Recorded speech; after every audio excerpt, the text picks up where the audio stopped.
here. The Chinese Finance Ministry announcing additional tariff measures on U.S. goods. They've raised additional tariffs on U.S. goods to 125% from 84%. These new tariffs will kick in from April 12th. We've also got some commentary out of China. The finance ministry saying if the U.S. continues to impose additional tariffs on Chinese goods exported to the U.S., China will ignore it. If the U.S. insists on continuing to infringe upon China's interests in a substantive way, China will resolutely take countermeasures and fight. These are some pretty strong words coming out of China. China is urging the U.S. side to take a big step forward in eliminating the so-called reciprocal tariffs and completely correct its wrong practices here.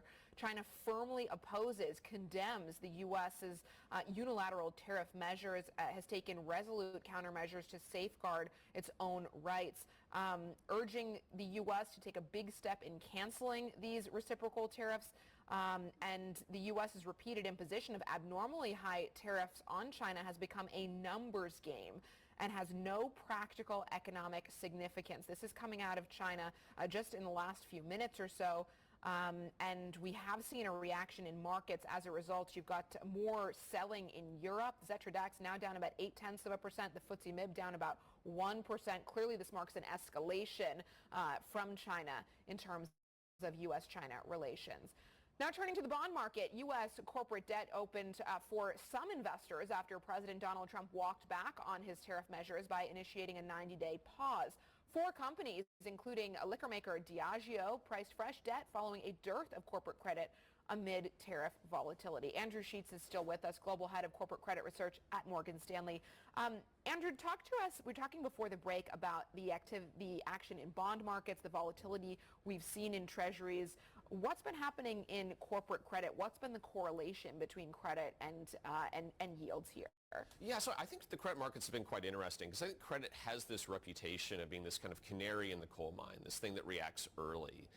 And yet this year it's been reacting very late. I mean, credit markets were still very stable. Spreads were still quite tight through, mid-March. And I think the reason for that is that these problems are not credit-led. Credit is very much following what's happening elsewhere, not leading it. And, I think there's kind of a theory in credit markets. Usually the way that trouble happens is you have a good economy, companies get way too optimistic, they take on too much debt, and then eventually things turn and all of that prior excess comes out. And we didn't really see that. We had a good economy last year, but companies kept balance sheets pretty stable. There wasn't much M&A.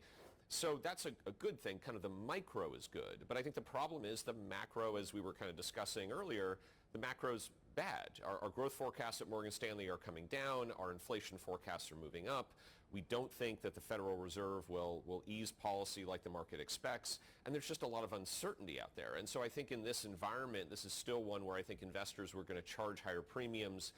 And maybe a final point is I do think that in equity markets, you're seeing this enormous tiering between kind of high quality and low quality companies. We've started to see some of that in credit markets, but I think it's still a risk that we kind of continue to catch up with those equity trends. Interesting. And how long do you think the micro can remain strong if the macro deteriorates?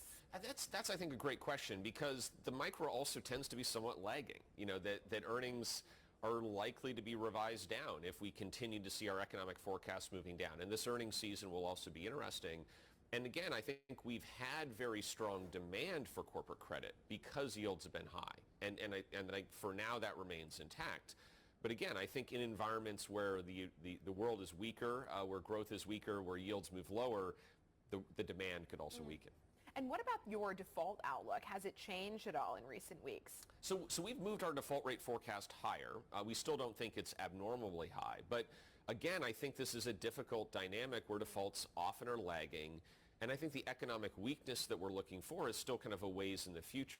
So I'm not sure that default rates are going to be a great guide for investors or conversely, if investors are saying, well, look, the default rate is still low, I want to go and be kind of aggressive in corporate credit, I'm just not sure that's going to be the right indicator because a lot of this growth weakness still lies ahead. Interesting. Okay, so what is the playbook then, and what sectors do look most vulnerable here and which look poised to be the most resilient? So I do think it's interesting in that credit is kind of catching up and I think can continue to catch up for to some of the trends we've seen in the equity market. So my colleague Aaron Becker, who runs our European credit strategy effort, he's highlighted that up until recently, like cyclical credits didn't trade at a very large premium or discount to non-cyclical credits. That seems wrong if the growth forecast is deteriorating. You have a dynamic where kind of smaller, low-quality companies in Europe or the U.S.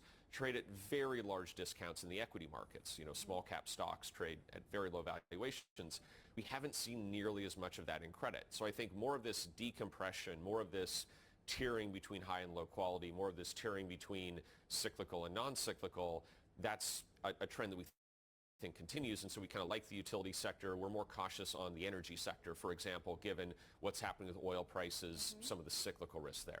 What about from a regional perspective? And watching equity markets play out, Europe has been the big outperformer this year versus the U.S. Asia's also done extremely well. But it feels like everything that we knew before April 2nd has sort of been thrown out the window now. So what is the right playbook from a regional perspective in credit? Yeah, so I think that regional divergence has been extreme. So I think you could argue some of those other markets have some better micro dynamics, but we've also stretched those rubber bands a very long way. So, in Asia, my colleagues there are cautious because that's now one of the tightest trading credit markets in the world, despite Asia being front and center in this tariff debate. We just don't think that's sustainable. In Europe, you do have somewhat better dynamics as investors might be looking elsewhere for fixed income, given all this U.S. Uncertainty. But again, you've really stretched those relative valuations. So I think it's tough. I think we'd expect modest Europe outperformance here, especially on kind of the high-quality investment grade side. But I'm not sure we can stretch it a whole lot more given how much we've already moved. It's interesting, just coming back to your initial comments about the state of of credit markets, you don't seem overly concerned relative to, other periods of economic turmoil. Are you concerned about private credit markets here at all, or is that sort of a black box that you don't delve into, given you're on the public side? Well, so I think with private credit, it has some advantages and disadvantages. I think the advantage it has in this environment is that its funding, its capital is generally locked up. In these volatile swings where investors are worried about outflows, worried about money being taken away, it does not have that same issue, which is an advantage. Now, I think the challenge private credit is going to face is that it generally lends to companies that are, single B minus, probably high triple C rated. We think that's where the mapping goes. And if you get an extended economic downturn, that will be more challenging. So I think it's a real push and pull. There could be great opportunity if you have that kind of locked-in level of capital and a weaker market where you can really dictate the terms of your lending. That can be a great credit environment. But it could also be one where if you have kind of invested in the wrong companies or particularly low-quality cyclical companies, that could be a lot tougher. Andrew, really appreciate the conversation. As always, Andrew Sheets, Global Head of Corporate Credit Research at Morgan Stanley. Coming up on the program, U.S. banks get set to kick off earnings season. We'll have more on what to expect after this.